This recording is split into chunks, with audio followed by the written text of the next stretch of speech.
नमस्कार, आप देख रहे हैं news in India. News in India में आपका स्वागत है। मैं हूं आपके साथ सरफरोज। आइए नजर डालते हैं आज की कुछ खास खबरों पर। हुक्का बार पर प्रतिबंध लगने के बाद भी आजमगढ़ शहर में इसका संचालन हो रहा है। शहर और सिदारी पुलिस ने हरवंशपुर पर विश्वकर्मा मंदिर के सामने एक रेस्टोरेंट पर छापेमारी करके हुक्का बार का भंडाफोड़ किया है। पुलिस की छापेमारी से मौके पर हड़कंप मच गया। पुलिस ने मौके से कई युवाओं को हिरासत में लिया है। इसमें कुछ युवतियां भी बताई जा रही हैं। पुलिस अभी कार्रवाई करने और मुख्य संचालन के फरार होने की बात कह रही है। आपको बता दें कि शहर कोतवाली पुलिस ने 3 माह पहले शहर के 2 रेस्टोरेंटों पर छापेमारी करके हुक्का बार के संचालन में 6 लोगों को गिरफ्तार किया था। इसके बाद भी शहर में हुक्का बार चल रही है। संचालक बेखौफ होकर अपना कारोबार कर रहे थे। यहाँ नशे की चपेट में कई युवा आ रहे हैं। हुक्का बार पर पुलिस की ये दूसरी कार्रवाई है। विश्वकर्मा मंदिर तिराहे के सामने ब्रदर्स क्लब के नाम से रेस्टोरेंट संचालित है। इसमें ही हुक्का बार चल रहा था। सूचना पर सिदारी के साथ ही शहर कोतवाली पुलिस की ओर से छापेमारी की गई। छापेमारी से बार में मौजूद युवक युवतियों में हड़कंप मच गया। एसपी सुधीर कुमार सिंह ने बताया कि हुक्का बार संचालक मौके से भाग निकला है। फिलहाल पुलिस कार्रवाई कर रही है। देखिए, ये एक सूचना मिल रही थी कि यहाँ विश्वकर्मा मंदिर के तिराहे के पास में एक ब्रदर्स क्लब है, उसमें हुक्का बार चल रहा है। इस पर सीओसीटी के नेतृत्व में कोतवाली और सिधारी थाने की पुलिस ने रेड मारी। यहाँ पर हुक्का बार चलता मिला और काफ़ी सारे लोग यहाँ पर हैं। ना तो वो मास्क लगाए हुए थे और ना हुक्के मिले हैं। हुक्के की जो नली वगैरह है वो मिली है। अभी तलाशी की जा रही है मादक पदार्थ के बारे में। निश्चित रूप से वो मिलेगा क्योंकि यहाँ पर हुक्का बार चल रहा है और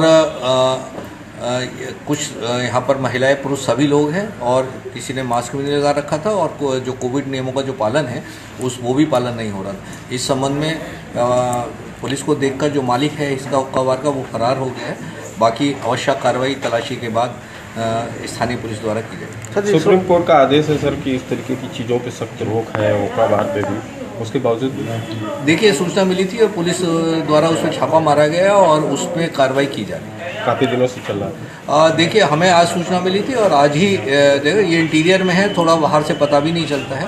तो अभी ये बात जानकारी भी की जाएगी कि कब से चल रहा था और क्यों चल रहा था। किसान आंदोलन का सुर बदल रहा है। एक और नए राग की तैयारी शुरू हो गई है। सिंधु बॉर्डर पर 23-24 जनवरी को किसान संसद की तैयारी है। सड़क पर आयोजित होने वाली इस संसद में विपक्षी दलों के नेताओं के अलावा कई सामाजिक संगठनों से जुड़ी नामचीन हस्तियों के जमावड़े की तैयारी है। बता दें कि संयुक्त किसान मोर्चा ने अब तक अपनी इस लड़ाई से विपक्षी राजनीतिक दलों और नेताओं से गुरेज कर रखा है। लेकिन यह महज संयोग है या प्रयोग कि उसी संयुक्त किसान मोर्चा की रविवार को हुई रणनीतिक बैठक से बागियों नेता गुरनाम सिंह चढ़ूनी गायब रहे। वह कॉन्स्टिट्यूशन क्लब में किसान संसद के नए राग के लिए साज तैयार कर रहे थे। चढ़ूनी ही इस किसान मजदूर बेरोजगार कर्जदार समर्थक जनप्रतिनिधि संघर्ष मोर्चा के अध्यक्ष हैं। आंदोलन की पूर्व घोषित रणनीति के तहत 23 जनवरी को नेताजी सुभाष चंद्र बोस की जयंती पर उनकी याद में संयुक्त किसान मोर्चा ने देश में आज़ाद हिंद किसान फौज बनाने का ऐलान कर रखा है। खासतौर से बंगाल में इसे ऐतिहासिक बनाने की तैयारी है। दिल्ली एनसीआर बॉर्डर के सभी आंदोलन स्थलों पर इस दिवस को यादगार बनाने को संपर्क जारी है। ऐसे में अचानक 23-24 जनवरी को ही सिंधु बॉर्डर पर जनप्रतिनिधि संघर्ष मोर्चा की ओर से किसान संसद की तैयारी शुरू कर दी गई है। रविवार को कॉन्स्टिट्यूशन क्लब के एनेक्सी हॉल में किसान संसद की तैयारी को लेकर पहली बैठक हुई। इसमें कांग्रेस, माकपा, इनेलो, एनसीपी, जन अधिकार पार्टी, आप, अकाली दल के कई नेताओं प्रतिनिधियों ने शिरकत की। उम्मीद की जा रही है कि सपा, तृणमूल समेत कई और दल इस किसान संसद में शामिल होंगे। यूपी के फतेहपुर जिले के ललौली थाना क्षेत्र में कूड़ा डालने के विवाद ने एक खतरनाक रूप ले लिया। विवाद के दौरान दबंग ने देसी तमंचे से फायरिंग कर दी, जिसका वीडियो सोशल मीडिया पर वायरल हो रहा है। वीडियो के वायरल होते ही पुलिस ने युवक को गिरफ्तार कर लिया। ये घटना जिले के ललौली थाना क्षेत्र के बनरसी गांव की है, जहां कूड़ा डालने को लेकर विवाद में एक शख्स ने फायरिंग कर दी।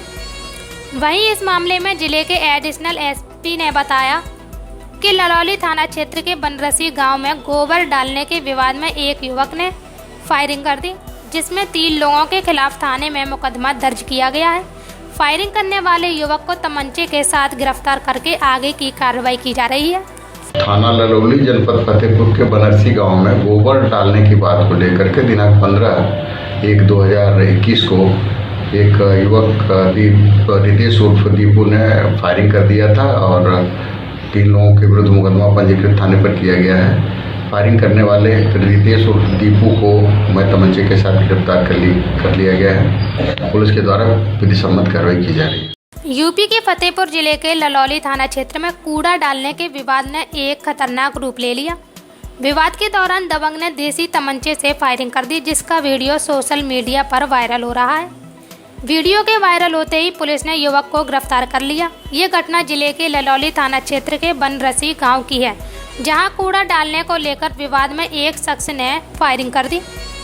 वहीं इस मामले में जिले के एडिशनल एसपी ने बताया कि ललौली थाना क्षेत्र के बनरसी गांव में गोबर डालने के विवाद में एक युवक ने फायरिंग कर दी, जिसमें 3 लोगों के खिलाफ थाने में मुकदमा दर्ज किया गया है। फायरिंग करने वाले युवक को तमंचे के साथ गिरफ्तार करके आगे की कार्रवाई की जा रही है।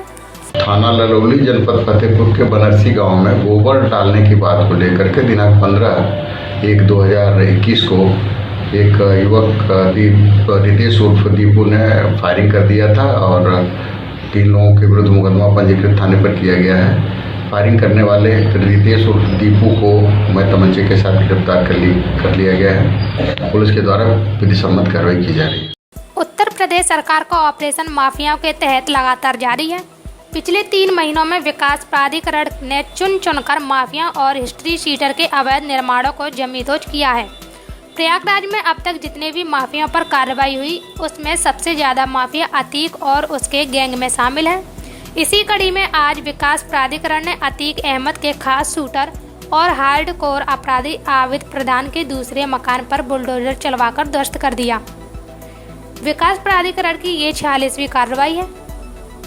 आबिद प्रधान ने अपने रसूख और हनक के बल पर 600 वर्ग गज में बिना नक्शा पास कराए आलीशान मकान बनाया था, जिसे पीटीए ने आज 3 बुलडोजर लगवाकर ध्वस्त कर दिया। आबिद पर प्रयागराज और कौशाम्बी में 30 मुकदमे दर्ज हैं। बसपा विधायक राजू पाल और अपने दुश्मनों को फंसाने के लिए इस पर अपनी चचेरी बहन और ड्राइवर की हत्या का भी आरोप है। फिलहाल ये जमानत पर बाहर है। आबिद ने अतीक के दम पर कई बड़ी वारदातों को अंजाम दिया है। हालांकि इसके दामाद को अतीक अहमद ने देवरिया जेल में पीटा था, जिसकी वजह से अतीक और आबिद में मनमुटाव चल रहा है। आबिद प्रधान का मकान ध्वस्त करने के बाद पीडीए की टीम मोहम्मद मुस्लिम उर्फ अकबर के गेस्ट हाउस पर कार्रवाई करेगी, क्योंकि ये भी अतीक गैंग से जुड़े हैं। ये प्रदेश सरकार का नीतिगत निर्णय है। पूरे प्रदेश में समस्त अपराधियों, माफियाओं, हिस्ट्री शीटरों के विरुद्ध कठोर वैधानिक कार्रवाइयाँ की जाएँ। जिसके क्रम में आज जनपद प्रयागराज में आज 46वीं 46 कार्रवाई की जा रही है। कुख्यात अपराधी आबिद प्रधान का मकान है, ये हिस्ट्री शीटर है। राजू पाल हत्याकांड के मुख्य अभियुक्तों में से एक है। इसके द्वारा प्लॉट एरिया लगभग 600 वर्ग गज में 2 फ्लोर का निर्माण कराया गया था। इसको पूरा डिमोलिश करा रहे हैं। इसके उपरांत यदि समय बचेगा तो एक कार्रवाई आज और की जाएगी, वो 47वीं कार्रवाई होगी। जी हाँ, इसका मानचित्र स्वीकृत नहीं था। इसके उपरांत अगर समय बचेगा तो एक और ध्वस्तीकरण आज ही होगा। वो मोहम्मद मुस्लिम उर्फ अकबर का है। उत्तर प्रदेश के लखनऊ शहर में 4 बाग रेलवे स्टेशन पर सुबह उस समय खलबली मच गई जब एक यात्री ट्रेन के डिब्बे पटरी से नीचे उतर गए। दरअसल आज सुबह शहीद एक्सप्रेसवे के 2 डिब्बे पटरी से उतर गए। हालांकि गनीमत ये रही कि इस दौरान किसी भी यात्री का कोई नुकसान नहीं हुआ। रेलवे प्रशासन ने तुरंत व्यवस्था करके डिब्बों को पटरियों पर लाने में जुट गया। आपको बता दें कि घटना सुबह करीब 7:45 की है, जब अमृतसर से जयनगर जाने वाली शहीद एक्सप्रेस यात्रियों को लेकर स्टेशन से चली ही थी कि खम्मन पीर की मजार के नज़दीक ट्रेन के 2 डिब्बे पटरियों से उतर गए, जिसके बाद हड़कंप मच गया। ट्रेन में अभी बहुत से यात्रियों की नींद भी नहीं खुली थी कि जोरदार झटका महसूस हुआ और सभी की नींद टूट गई। शुरुआत में तो सभी लोग घबरा गए, लेकिन आसपास सभी को सकुशल देख यात्रियों की जान में जान आई।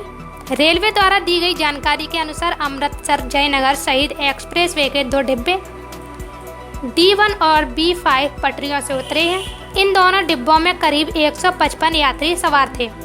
ट्रेन स्टेशन से चली ही थी, इसलिए ट्रेन की स्पीड कम थी, जिस कारण बड़ा हादसा होने से टल गया। दोनों डिब्बों को पटरियों पर लाने का काम किया जा रहा है। DRM संजय त्रिपाठी ने बताया कि जिस वक्त हादसा हुआ उस समय ट्रेन की गति बेहद कम थी। डिब्बे पटरी से क्यों उतरे ये जांच का विषय है। इसको लेकर एक कमेटी बनाई गई है। संभल जिले की पुलिस ने 2 दिन पूर्व हुई हत्या के मामले का खुलासा करते हुए 3 आरोपियों को गिरफ्तार किया है।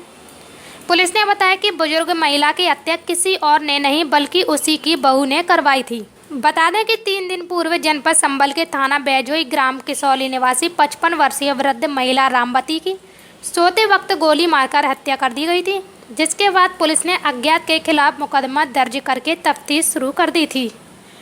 आज पुलिस अधीक्षक चक्रेश मिश्रा ने मर्डर कांड का खुलासा करते हुए बताया कि महिला की हत्या किसी और ने नहीं बल्कि उसकी बहू मिथिलेश ने अपने कथित प्रेमी राकेश यादव और उसके मित्र चंद्रकेश यादव। पुलिस के अनुसार मिथिलेश और उसकी सास के बीच संबंध ठीक नहीं थे। आए दिन उनके बीच किसी न किसी बात को लेकर विवाद होता रहता था। इसी दौरान मिथिलेश के अपने बहनोई के अविवाहित भाई राकेश यादव से अवैध संबंध बन गए थे। इसी बात का रामवती विरोध करती थी। वारदात वाले दिन भी पैसों को लेकर सास बहू के बीच झगड़ा हुआ था। मिथिलेश ने अपने प्रेमी राकेश यादव के साथ सास को ठिकाने लगाने की योजना बनाई। वारदात वाली रात को राकेश और उसका दोस्त चंद्रकेश चुपके से घर में दाखिल हो गए और राकेश ने अवैध तमंचे से रामवती की गोली मारकर हत्या कर दी और घटना के बाद फरार हो गए। पुलिस ने इस मामले में तीनों को गिरफ्तार करके विधिक कार्रवाई शुरू कर दी है। पुलिस ने इनके पास से हत्या में प्रयुक्त अवैध तमंचा भी बरामद कर लिया है। 13-14 की मध्य रात्रि को एक महिला जिनका नाम श्रीमती रामवती है, इनका गांव किसौली में इनके घर के अंदर घुसकर किसी व्यक्ति के द्वारा गोली मारकर मर्डर कर दिया गया था। इसकी सूचना प्राप्त होने पर पुलिस द्वारा 302 धारा के अंतर्गत मुकदमा पंजीकृत किया गया तथा 2 दिन के अंतर्गत एक थाना भैजोई व SOG की टीम के द्वारा इसका सफल अनावरण करते हुए आज राकेश यादव निवासी ग्राम बलकरनपुर थाना कोट फतेहगढ़, चंद्रकेश यादव निवासी ग्राम बलकरनपुर तथा मिथिलेश जो कि मृतका की बहू हैं, इन 3 व्यक्तियों को गिरफ्तार किया गया है और आज इनको माननीय न्यायालय प्रेषित किया जा रहा है। इसमें इस घटना में जो प्रयोग किया गया था वो 315 बोर का तमंचा बरामद किया गया है। खून से सनी हुई शर्ट, 2 मोबाइल तथा एक मोटरसाइकिल को भी बरामद किया गया है। इस घटना में बहू के द्वारा ये बताया गया कि चूंकि सास के द्वारा बार बार उसे प्रताड़ित किया जा रहा था, इस वजह से दुखी होकर उसने अपने एक प्रेमी राकेश यादव के साथ मिलकर इस घटना को अंजाम दिया। उसमें राकेश यादव का दोस्त चंद्रकेश यादव भी उसमें साथ में था। इस तरह इन 3 व्यक्तियों को गिरफ्तार करके माननीय न्यायालय भेजा जा रहा है। टीम को सर क्या कोई इनाम की घोषणा की जा रही है? टीम के द्वारा इनको प्रशस्ति पत्र सभी जो हमारी टीम है इनको दिया जा रहा है और इनको बहुत अच्छे कार्य के लिए बधाई दी जा रही है। समाजवादी पार्टी के सांसद आजम खान की मुश्किलें कम होने का नाम नहीं ले रही हैं। आजम खान को ADM JP गुप्ता की कोर्ट से करारा झटका लगा है। कोर्ट ने जौहर यूनिवर्सिटी की 70.5 हेक्टेयर जमीन उत्तर प्रदेश सरकार के नाम दर्ज करने का आदेश किया है। यह जमीन अभी तक आजम खान की जौहर ट्रस्ट के नाम पर थी।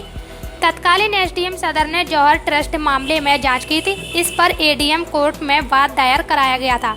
ADM JP गुप्ता की कोर्ट ने अपना फैसला सुनाया है। बता दें कि जौहर यूनिवर्सिटी के नियमों की अनदेखी करते हुए करीब 70 हेक्टेयर से ज़्यादा जमीन खरीदी थी, जबकि अनुमति सिर्फ 12.5 एकड़ जमीन खरीदने की है। ADM कोर्ट ने जौहर ट्रस्ट को नियमों का पालन न करने का दोषी मानते हुए फैसला सुनाया है। सरकारी वकील अजय तिवारी ने बताया कि अब तहसील के अभिलेखों में ये भूमि आजम खान के जौहर ट्रस्ट से काटकर प्रदेश सरकार के नाम पर दर्ज की जाएगी। आजम खान की यूनिवर्सिटी में 170 एकड़ जमीन जो उत्तर प्रदेश सरकार द्वारा जिन शर्तों पर दी गई थी उनमें से किसी को भी पूरा नहीं किया गया है। आजम खान द्वारा किसी भी शर्त का पालन नहीं किया गया। जांच रिपोर्ट के अनुसार जौहर ट्रस्ट की इस जमीन पर जौहर विश्वविद्यालय का काम चल रहा है, लेकिन पिछले 10 सालों में चैरिटी का कोई कार्य न होने की बात भी सामने आई है। चित्रकूट जिले में अज्ञात युवकों ने कार सवार शराब व्यवसायी और उसकी महिला मित्र की गोली मारकर हत्या कर दी। आपको बता दें कि दिन दहाड़े हुए दोहरे हत्याकांड से पूरे इलाके में हड़कंप मच गया। युवक हमीरपुर जिले और युवती मप्र के सतना जिले की निवासी थी। सतना SP ने पुलिस बल के साथ मौके पर पहुंचकर जांच पड़ताल शुरू कर दी। प्रथम दृष्टया हत्या के पीछे प्रेम प्रसंग से जुड़ा मामला सामने आया है। युवक कार से अपनी महिला मित्र प्रिया सिंह के साथ कहीं जा रहा था, तभी नया गांव थाना अंतर्गत सेमरिया मोड़ के मढ़ा के पास सतना से चित्रकूट की ओर से आ रहे कार सवार अज्ञात युवकों ने गोली मारकर दोनों की हत्या कर दी और वहां से भाग निकले।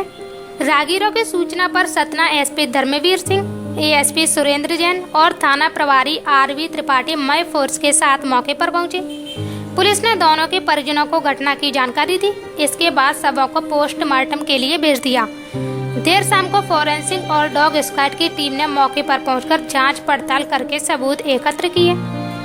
अब पुलिस मामले की पूरी जांच करके हत्यारों को पकड़ने का प्रयास कर रही है। बताया जा रहा है कि मृत युवक शादीशुदा है और उसकी पत्नी महोबा में रहती है। उसकी एक बेटी भी है। युवक पत्नी से विवाद होने पर कुछ दिन पहले ही उसे मायके छोड़कर आया था, लेकिन उसकी महिला मित्र शादीशुदा नहीं है। गाँव थाना क्षेत्र की घटना है। नया गाँव थाना से सतना रोड पर गुप्त गोदावरी से 1 किलोमीटर पहले की घटना है। थाने पर एक्सीडेंट की सूचना मिली थी। जब पुलिस यहाँ पर पहुँची है तो उन्होंने ये पाया कि एक्सीडेंट के बाद उनके साथ 302 की घटना की गई है। इसमें एक महिला है और एक पुरुष है, दोनों की मृत्यु हो गई है। मृत्यु के कारणों का जो घटना के कारण है उसका पता लगाया जा रहा है। FSL टीम वगैरह भी घटनास्थल पर आ रही है। तमाम इंक्वायरी के बाद यहाँ से जो है पोस्टमार्टम के बाद बॉडी जाएगी। उसके बाद इसके पहले हम लोगों ने जो है टीमें रवाना कर दी हैं इस घटना की जानकारी पता लगाने के लिए। जैसे ही जानकारी खुलेगी आपको बताया जाएगा। बहराइच में मेडिकल कॉलेज निर्माण के घोटाले में फंसे राजकीय निर्माण निगम के अवर अभियंता को पुलिस ने गिरफ्तार करके जेल भेज दिया है। करीब 15 करोड़ रुपए के घोटाले में अभियंता और कुछ फर्मों के मालिकों समेत 40 लोगों के खिलाफ सितंबर माह में मुकदमा दर्ज किया गया था। आपको बता दें कि मेडिकल कॉलेज के निर्माण में कार्यदायी संस्था और ठेकेदारों ने जमकर मलाई काटी थी। राजकीय निर्माण निगम को मेडिकल कॉलेज के निर्माण का जिम्मा मिला था। निर्माण के लिए शासन ने करीब 179 करोड़ रुपए का बजट जारी किया था, जिसमें जमकर खेल खेला गया।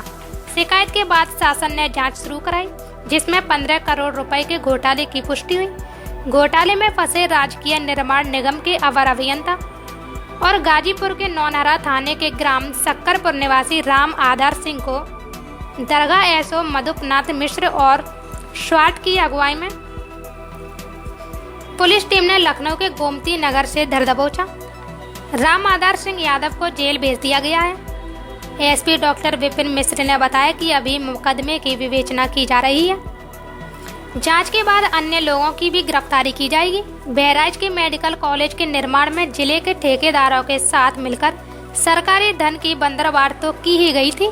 इसके साथ ही कानपुर, लखनऊ, लखीमपुर, श्रावस्ती, गोंडा, सीतापुर और जिलों के फर्मों को बिना किसी आदेश के चेक काटकर थमा दी गई थी। थाना कोतवाली देहात क्षेत्र में पंजीकृत मुकदमा अपराध संख्या 447/20, धारा 419, 420, 467, 468, 471, 406 और 409 IPC के मुकदमे में वांछित अभियुक्त राम आधार सिंह यादव सन ऑफ श्री राम रतन सिंह यादव निवासी सक्करपुर, थाना नौनहरा, जनपद गाजीपुर, उम्र लगभग 55 वर्ष को श्रीमान पुलिस अधीक्षक महोदय के निर्देशन में गठित टीम द्वारा गिरफ्तार किया गया है।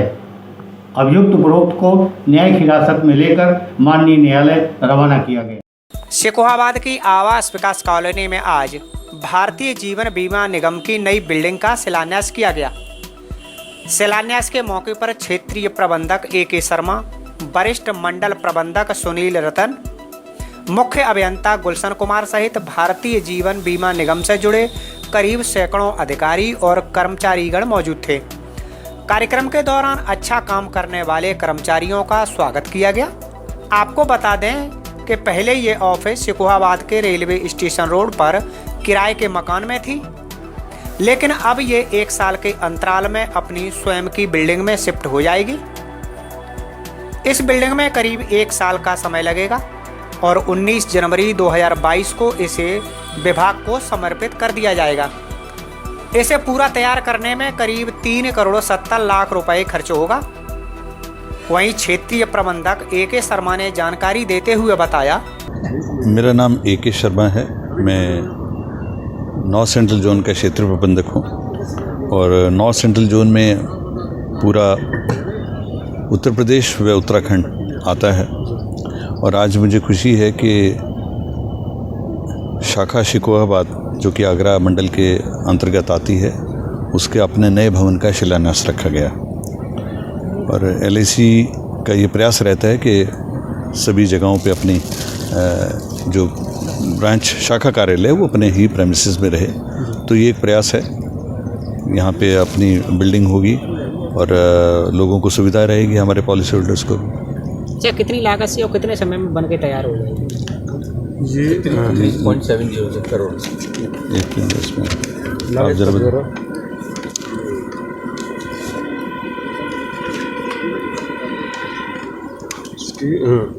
तीन करोड़ 70 लाख के करीब की इसकी लागत है।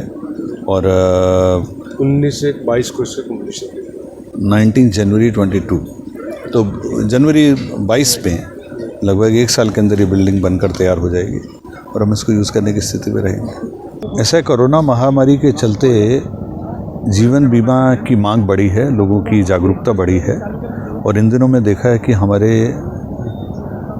जीवन बीमा के कार्य में काफ़ी वृद्धि हुई है। आपको जान को प्रसन्नता होगी कि जो हमारा इस वर्ष का सिंगल प्रीमियम का लक्ष्य है वो हम ऑलरेडी 2200 करोड़ रुपए का लक्ष्य ऑलरेडी प्राप्त कर चुके हैं।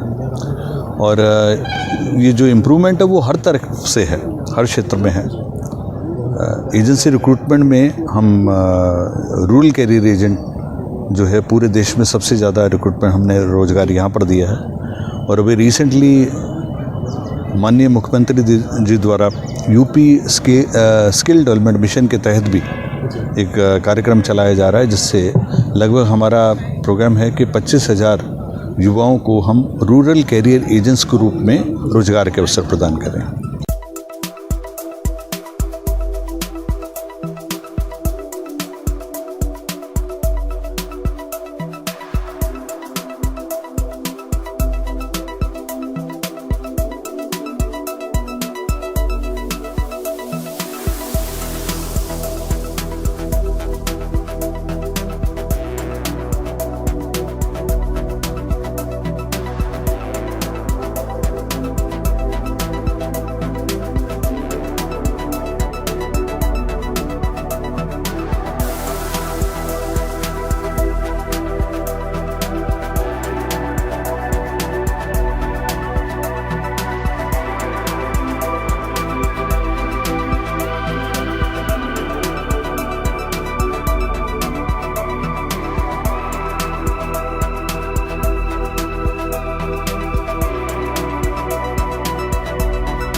आज हमारी शाखा का शिलान्यास था।